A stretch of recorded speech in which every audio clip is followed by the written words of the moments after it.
Hello, Marky Dragon, also known as Marcus Eikenberry in real life, and welcome to another episode of the Rise and Fall and Rise Again of an Entrepreneur.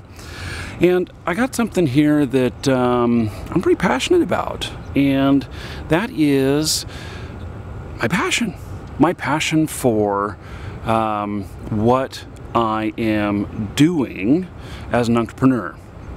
And so what I want to start out by saying is that don't let others in your company take away, or your friends or family or whatnot, take away your passion. And what I mean by that is that not everybody understands when you or I as an entrepreneur are passionate about something and really believe in something, and many times they will come back and say, you know, that's just not very logical that you do that, or, you know, it just doesn't make any sense, or don't waste your time with that, or you have no budget for that, or whatever. I've run into that many times. And, you know, so let me give some examples of you know, people thinking that I was crazy for what I was doing and telling me I shouldn't do it. And probably the first time of that was when I was a kid. How old was I? Maybe 12 or so. And I decided that I was going to create a lawnmower business of going out and mowing lawns. And so, you know, my grandma was very supportive, my parents were very supportive, but other people were like, you're a little too young to do this. You know, this is quite adventurous and quite an endeavor for somebody your age. And, you know, the fact is, I went out and I did it anyway. And, you know, they didn't stop me. Now, I have learned over the years that it is good to listen to people, their advice about things and stuff, but that doesn't have to steal your passion, because where there's a will, there's a way, and you can figure out how to make it work if you think that it's a real thing that people want. So, and what I mean by that is that so let's just say I have an idea that I'm going to mow lawns. And let's just say that I'm planning on doing it in the neighborhood here. You know, there's plenty of houses around here. By the way, isn't that beautiful? That is the moon this morning on the lake. And this is my backyard. Now, we all in this neighborhood are contracted pretty much to have lawn service, and it's a requirement. At least for many of the places here. So I would have a very hard time breaking into that, because everybody's already locked in. And, you know, you can't go around this neighborhood and really see many people that have not had their lawn mowed. So that might be a detraction. And if I were 12 years old again and planning on doing this, how far am I going to get on foot? Really, I'm only going to get my neighborhood. Maybe at the furthest, I'm going to drag my equipment a mile. And that's going to be hoofing it. That's going to be a lot of work. So there is evaluation to make sure that what you're going to do is a good thing. So I, back at, well, one of my previous companies, I had many employees. And we had people that were the C-level, the corporate level. I was CEO, and then we had other people, and I don't want to embarrass anybody or blame anybody, but I'll just say that we had other people in the company that I am an optimist, which I think most entrepreneurs are. If you're not an optimist and you're an entrepreneur, maybe you're in it by mistake. Meaning that you happen to fall into something that worked really well, as opposed to always being a dreamer and always coming up with new things. And so I had a good balance there. I am, there's many different types of people, And everybody is made up of these 4 parts, at least a little bit, but some of us more than others on the different parts. And so there's innovation, which I have some innovation, yeah, I'm sure I do. Creativity. I fall heavily into the creativity side, and people are typically only 3 out of 4 of these.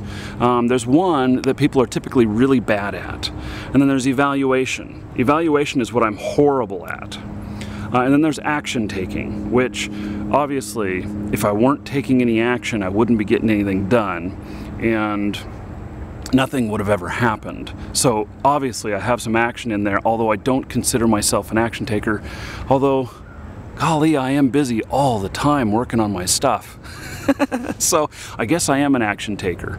But some people, all they do is plan and plan and plan, and they never pull the trigger. And those people are not action takers. Because you have to pull the trigger, you have to execute, you have to get dones. You have to get things to a done status in order to really be an action taker. And so I was tested at one point for what my makeup of this stuff was, and what the test came out to say was that my 3 primary things were 2 parts creativity and 1 part action. And so now obviously I've had to learn how to evaluate and everything, and that's where I use like my no-brainer tool that I've mentioned many times before, that it's a tool that helps me with my creative mind actually think outside the box and ask questions about whether or not a project can actually be done. So anyway, at the company I typically had 5 or 6 projects in the works at all times, and so I would and because we were a company, a corporation, you know, I had to, even though I was majority shareholder, still had to be accountable to, you know, what money was being spent and everything, and I would spend sometimes up to $10,000 on a project on trying something. And so it ended up being a process of submitting for budget on my ideas. And I got told no many times. And, you know, I'm thinking back about that, and maybe getting told no is not a bad thing. But at the same time, as an entrepreneur, I truly believe that my brain works much different than an evaluator.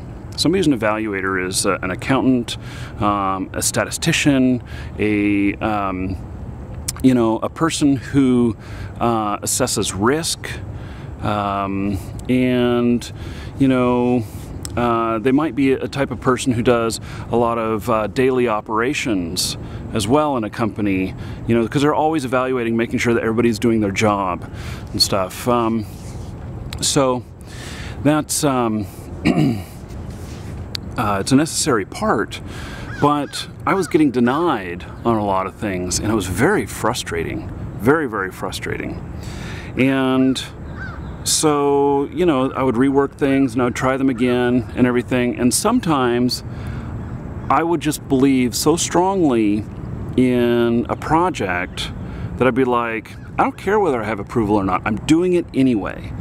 And that was, you know, part of, you know, having the majority stock in the company. If I didn't have majority stock in the company, I might not be able to do that.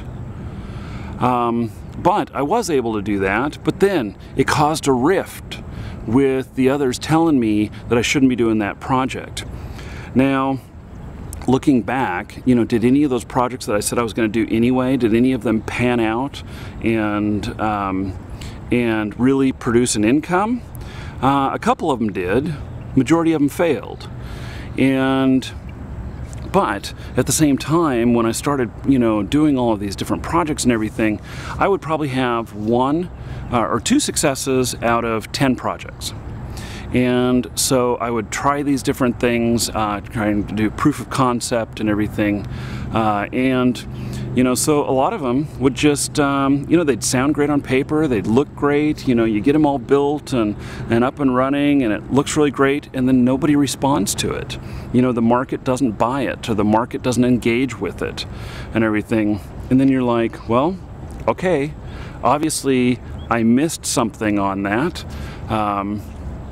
But then others, you'd have, out of those 10, you'd have a success typically that would pay for all of the others. And then you'd have another one that was mildly successful. You might run it for a year or so and then say, well, it's successful, but it's not really making very much profit and everything. And, is it worth the time? And you might kill it. Or you might sell it, integrate it with another project. So anyway, you got to stay true to your passion as an entrepreneur.